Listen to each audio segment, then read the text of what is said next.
My name is Ann Pettigrew. I was diagnosed with type 1 diabetes almost 5 years ago on January 31st, 2017. When I was diagnosed with type 1, I remember my mother saying, in an attempt to comfort me, that at least I didn't have celiac. I mean, I had to have an insulin shot at every meal, sure, but at least I could eat what I wanted. My diagnosis of type 1 definitely made me think about food a lot more, and it made me more grateful than ever that I could choose what I wanted to eat. Then, 2 years and 6 months later to the day, I was diagnosed with celiac disease. It was something I never saw coming, something I never thought to worry about. I didn't know that having type 1 had put me at higher risk for celiac, but I had known for months before I was diagnosed that something was wrong. My energy levels gradually declined to the point where I got breathless walking up the stairs. Everything was exhausting. No amount of sleep made it better.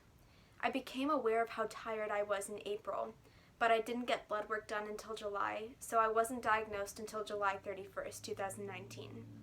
It felt like the end of everything.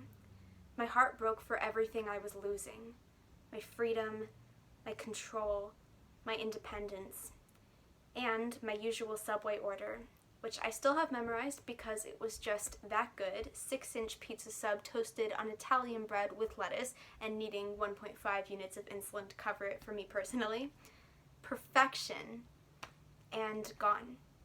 So much was gone, and so quickly. And then, 3 weeks later, my heart broke again for my little brother Christopher, who was also diagnosed with celiac. I honestly cried harder for him than I did for myself.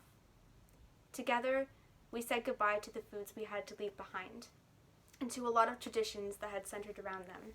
It was hard, and it took time. It's still taking time. But 2 years later, we're finding new traditions, and we're looking forward, and we're not taking a minute of it for granted because we know all too well how quickly something can disappear. Nobody in my family has type 1 except for me. Nobody else has celiac except for us. We're the first, and hopefully the only. With our new traditions and new lifestyle both being centered around our gluten-free diet, we're thankful for how far things have come in terms of gluten-free options. We've come so far from even just 2 years ago, and new gluten-free alternatives are coming out all the time, so we really do have a lot to look forward to. The hardest part about managing a gluten-free diet for us personally is actually not the food itself, but just making sure that there's no cross-contamination with gluten. Sometimes people just don't understand how serious it is. With type 1 too. And I didn't understand either before I was diagnosed. It's why raising awareness for celiac and for type 1 is so important, because it will only lead to increased understanding of both diseases. But when people don't understand, you have to be your own advocate, and you have to do what you know is best for you, and that can be hard, but you have to believe in your strength. On the hardest days, you have to believe in your strength. If you think you might have celiac, but you're scared to find out for sure, or if you've just been diagnosed and it feels like you've lost everything, you have to believe in your strength and ability to get through it, because you can and you will.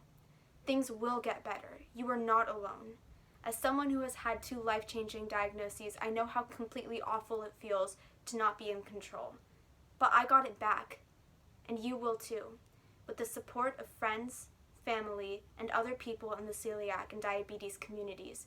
We're all here, and we all get it. And the Canadian Celiac Association and Diabetes Canada are here for us too. Keep your head up and stay strong. Thank you.